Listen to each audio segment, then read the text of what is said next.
ಬಹಳ ಸಂತೋಷ ಕೊಡುವಂಥ ಒಂದು ವಿದ್ಯಮಾನ ನಡೀತಾ ಇದೆ. ಇದು ಕ್ರೇಜಿ ಬ್ರಹ್ಮ ಅನ್ನೋದು ಈ ಸಂಸ್ಥೆಗಳಿಗೆ ಒಂದು ಇವೆಂಟ್ ಆಗಿದೆ. ಆದರೆ ಇದು ಇಡೀ ಕನ್ನಡ ನಾಡಿಗೆ, ದಕ್ಷಿಣ ಭಾರತಕ್ಕೆ ಇದೊಂದು ವಿದ್ಯಮಾನ. ಸಂಗೀತದ ಕೃಷಿ ಎಷ್ಟಾಗಿದೆ ಅಂತ ತೋರಿಸುವ ಒಂದು ದಾಖಲೆ ಈ ಕ್ರೇಜಿ ಬ್ರಹ್ಮ ವಿದ್ಯಮಾನದ ಜೊತೆಯಲ್ಲಿ ಆಗ್ತಾ ಇದೆ.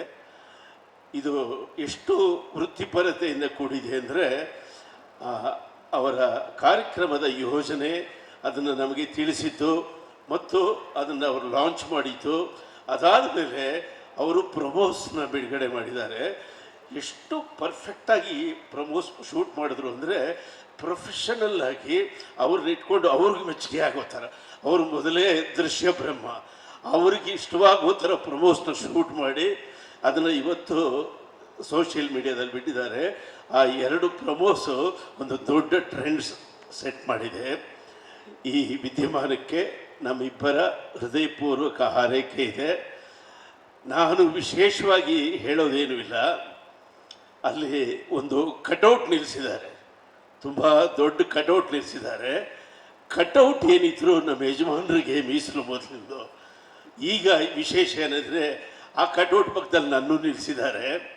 ಆ್ಯಕ್ಚುಲಿ ನನ್ನ ಅವರ ಸಂಬಂಧ ಅವರದು ಮುನ್ನೆಲೆ, ನನ್ನದು ಹಿನ್ನೆಲೆ. ತೆರೆ ಮೇಲೆ ಅವರು ಯಾವತ್ತೂ ಮುನ್ನೆಲೆಯಲ್ಲಿರ್ತಾರೆ, ತೆರೆಯಲ್ಲಿ ನಾನು ಯಾವತ್ತೂ ಹಿನ್ನೆಲೆಯಲ್ಲಿ ಇರ್ತೀನಿ. ಇದು ಮುನ್ನೆಲೆ ಹಿನ್ನೆಲೆಯ ಒಂದು ದೊಡ್ಡ ಸಂಬಂಧ. ಚಿತ್ರರಂಗದಲ್ಲಿ ನಾವಿಬ್ಬರು ಬೇಕಷ್ಟು ಕೆಲಸ ಮಾಡಿದ್ದೀವಿ, ಸಂತೋಷ ಕೊಟ್ಟಿದ್ದೀವಿ ಮತ್ತು ದಾಖಲಾತಿ ಕೂಡ ಮಾಡಿದ್ದೀವಿ. ಈಗ ನಮ್ಮ ಯಜಮಾನರು ಮೊದಲಿನ ಥರ ಕನಸುಗಾರಲ್ಲ. ಅವರು ತಾಂತ್ರಿಕತೆಯಲ್ಲಿ ಮೇರು ಪರ್ವತಕ್ಕೆ ಏರಿ ಕೂತ್ಬಿಟ್ಟಿದ್ದಾರೆ. ಅವರನ್ನು ರೀಚ್ ಮಾಡೋದಕ್ಕೆ ನಮ್ಮ ಕೈಯಲ್ಲಿ ಸಾಧ್ಯ ಇಲ್ಲ. ಅವರು ಆವತ್ತು ಕನಸುಗಾರ ಆಗಿದ್ದರು, ಇವತ್ತು ಪ್ಲಸ್ ಮಹಾ ಮಾತುಗಾರ. ಅವರು ಮಾತಾಡೋಕ್ಕೆ ನಿಂತರು ಅಂದರೆ ನಾವೆಲ್ಲ ಬೆಚ್ಚಿ ಬೆರಗಾಗಿ ನೋಡ್ತೀವಿ, ಅಷ್ಟು ಮಾತಾಡ್ತಾರೆ. ಅವರ ಉಪಮೆಗಳು, ಉಪಮಾನಗಳು, ಅವರ ಹ್ಯೂಮರು, ಅವರ ಪಂಚಸ್ಸು, ಇವತ್ತು ಮಾತು ದೊಡ್ಡ ಜನಪ್ರಿಯತೆಯಿಂದ ಕೂಡಿದೆ. ಈ ಶೋನಲ್ಲಿ ಕನಸುಗಾರ ಈಸ್ ಮಾತುಗಾರ ಆಗಿರ್ತಾರೆ. ಅವರು ವಿವರಿಸುವ ಎಲ್ಲ ವಿವರಗಳನ್ನು ಜನ ಎಂಜಾಯ್ ಮಾಡ್ತಾರೆ.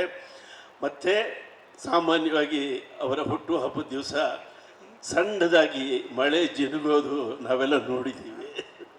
ಸಾಮಾನ್ಯವಾಗಿ ಅವರು ತಿರುಪ್ತಿಯಿಂದ ಲಡ್ಡು ತಂದು ನಮಗೆ ಕೊಡೋರು, ಒಂದು ಸಣ್ಣ ಮಳೆ ಬರೋದು, ಎಲ್ಲ ಕೇಕ್ ತಿಂತಾಯಿದ್ವಿ.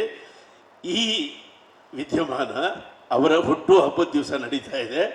ಆವತ್ತು ಕೂಡ ಸಂಜೆ 4 ಗಂಟೆಗೆ ಸುಮ್ಮನೆ ಒಂದು 4 ಹನಿ ಬಂದು ನಮಗೆ ಆಶೀರ್ವಾದ ಮಾಡುತ್ತೆ. ಎಲ್ಲ ಪ್ರೇಕ್ಷಕರಿಗೆ ಈ ಮೂಲಕ ಏನು ಹೇಳೋದು ಅಂದರೆ, ಈ ಎರಡು ಸಂಸ್ಥೆಗಳು, ಈ ವಿನಯ, ಈ ಚೇತನ, ಇವರಿಬ್ಬರು ಎಷ್ಟು ಎಚ್ಚರಿಕೆಯಿಂದ ಜಾಗರೂಕತೆ ವಹಿಸಿದ್ದಾರೆ ಅಂದರೆ, ಎಷ್ಟು ಜನ ಬಂದರೂ ಅಷ್ಟು ಜನಕ್ಕೂ ಮೇಲ್ಗಡೆ ಶೆಲ್ಟರ್ ಇರೋ ಥರ ಮಾಡಿ ಅವ್ರಿಗೆ ಉಳ್ಕೊಳ್ಳೋದಕ್ಕೆ ಎಲ್ಲ ವ್ಯವಸ್ಥೆಗಳನ್ನು ಈ ಸಂಸ್ಥೆಗಳು ಮಾಡಿದೆ. ಆದ್ದರಿಂದ ಪ್ರೇಕ್ಷಕರು ಧೈರ್ಯವಾಗಿ ಅವತ್ತು ನಮ್ಮ ಯಜಮಾನರ ಹುಟ್ಟುಹಬ್ಬದ ಸಲುವಾಗಿ ಮತ್ತು ಕ್ರೇಜಿ ಬ್ರಹ್ಮ ಅನ್ನುವ ಈ ಸಂಗೀತದ ವಿದ್ಯಮಾನವನ್ನು ನೋಡೋದಕ್ಕೆ ಬರಬೇಕು.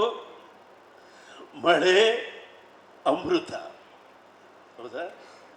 ಮಳೆ ಅಮೃತ, ಬೆಳೆ ಸುಕೃತ. ಮಳೆ ಅಮೃತ, ಬೆಳೆ ಸುಕೃತ, ನೀರೊಲಿದರೆ ಇಳೆ ಅದ್ಭುತ. ಸೊ ಈ ಕಾರ್ಯಕ್ರಮ ನೀರೊಲಿದ ಇಳೆಯ ಮೇಲೆ ಒಂದು ಅದ್ಭುತವಾಗಲಿ ಅಂತ ಹಾರೈಸ್ತಿದ್ದೀನಿ. Thank you very much.